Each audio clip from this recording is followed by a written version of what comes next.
Hello everyone, and welcome back to QUEERCYCLIST, and today we are going to talk about my all-city super professional single speed. If you have followed my channel for a while, you know that I am a huge fan of single speed bicycles. I have a single speed from State Bicycle that I ride all around the city.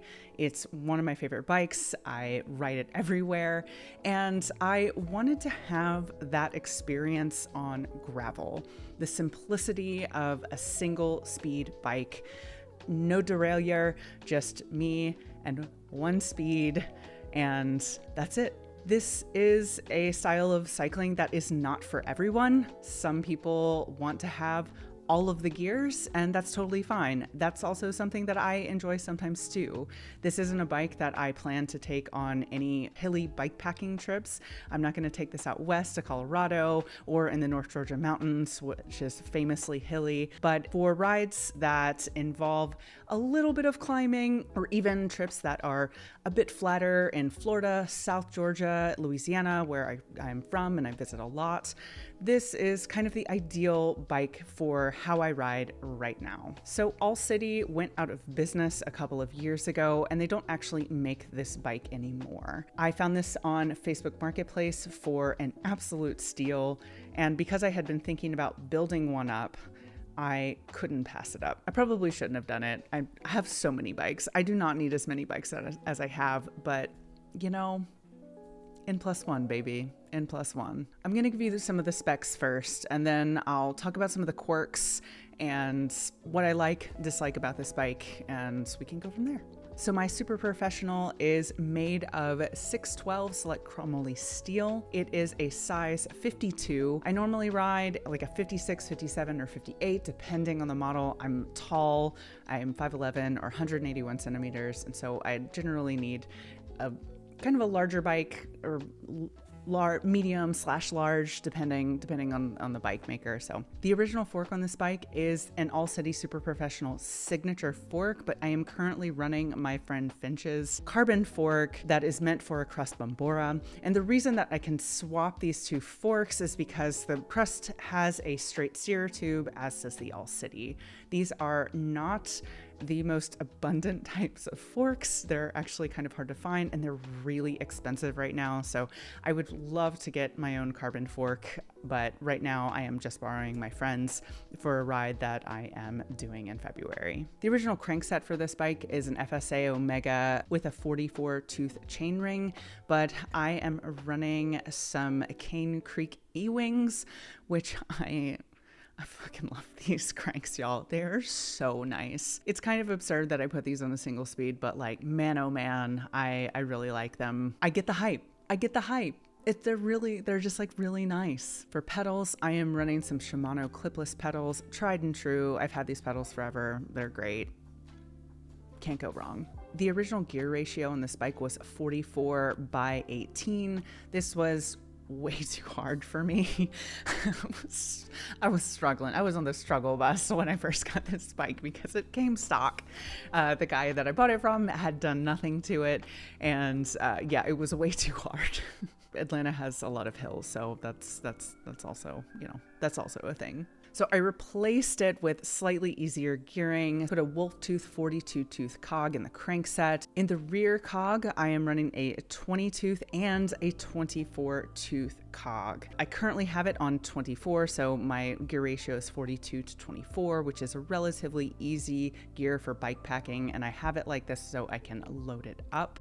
All right.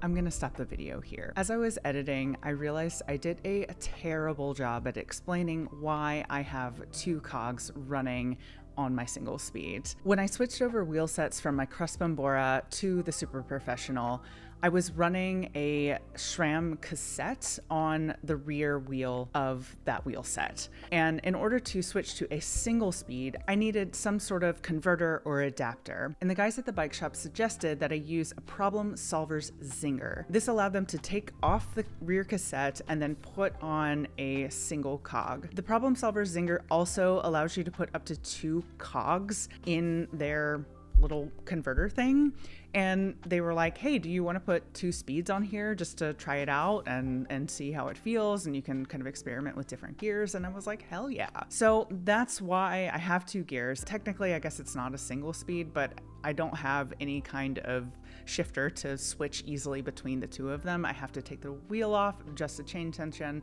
etc. It's a whole thing that I will get into shortly in this video. I wanted to explain to you guys why the chain line might be off, which was a concern that many of you had in the previous video I made about this bike. It's fine. I brought it to the bike shop. It's working fine for this setup. I may eat my words. It may fail me at some point. And I don't even know if I actually like this setup yet. We'll see. I may just go back to a single cog, and so, you know, all the chain line issues would be fixed. But for now, it's not giving me any problems, so I'm just gonna continue on. All right, now back to the video. The headset is a Cane Creek 40 series. The handlebar is a 31.8 millimeter with a 20 millimeter rise. It's just a stock flat bar. I also put on some handlebar risers to change out my hand position for this big trip that I'm doing. And TBD if I like those. I'm really caught up on how ugly they are.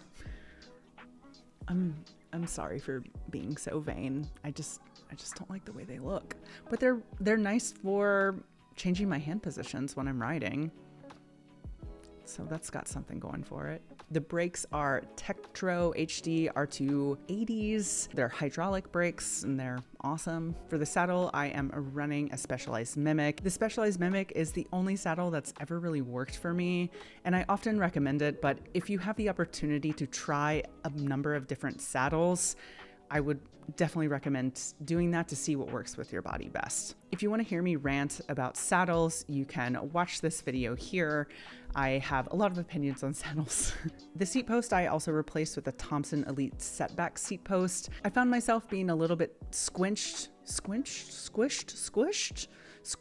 with the original seat post, and I found just having a little bit of setback just felt more comfortable for me. The original tires were Terravel Washburns that were 700C by 38. They're great tires, but I wanted something a little bit different. So I replaced all of that with some Hunk carbon wheels that I already had. I had them installed on my Craftsman Bora. And for tires, I put on Maxxis Ramblers that are 650B by 47C. Also, if you have made it this far into the video, please consider subscribing and helping me get to 10,000 followers this year. So overall, these specs are pretty awesome. This is a solid build. There are a couple of quirks, and the biggest one has to do with the rear of the bicycle, and that is how you adjust the chain and the chain tensioner. So hypothetically, one of the cool things about this rear cog that I'm running is that there are 2 rear cogs. So I put a 20 tooth and then a 24 tooth.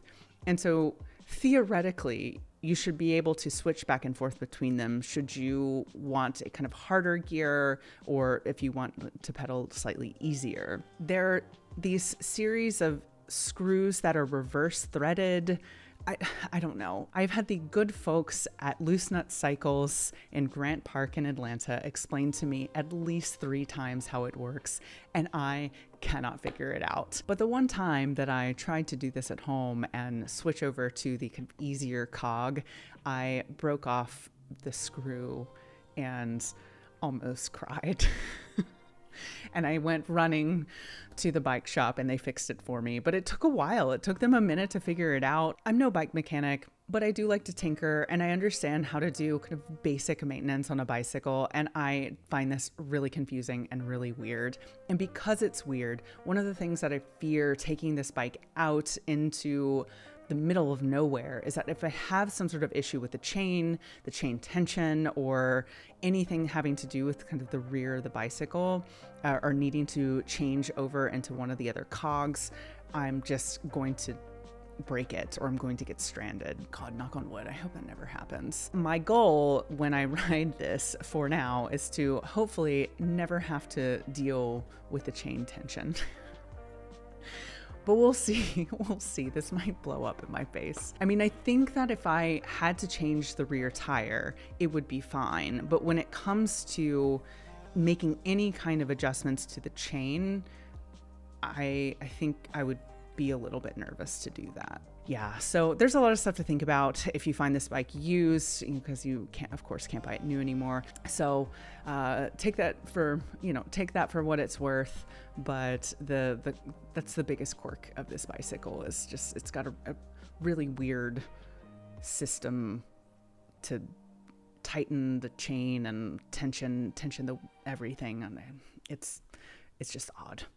But that said, this has been a really solid bike to ride around. It doesn't fit me like a glove in the way that my state bike does. I'm still doing a little bit of tinkering when it comes to getting the exact fit that I want, but it's been a great bike. I have taken it on one bikepacking trip so far with a few friends, and it performed beautifully. I didn't have any mechanical issues. It did what it was supposed to do. It is a very high quality bicycle. This isn't necessarily something that I would be like, you need to go out and get a single speed gravel bike. That's not necessarily something that I would recommend everybody do, but it is something that I am experimenting with right now. It's something that I'm currently really enjoying, and I wanted to share that with you guys. So that is my All City Super Professional Single Speed. I hope you guys enjoyed this video. Let me know in the comments below what you guys think of this build. I would love to hear your thoughts, or if you also ride single speed on gravel. I would love to hear your experiences with that. I hope you guys enjoy the rest of your day, and I will see you next week.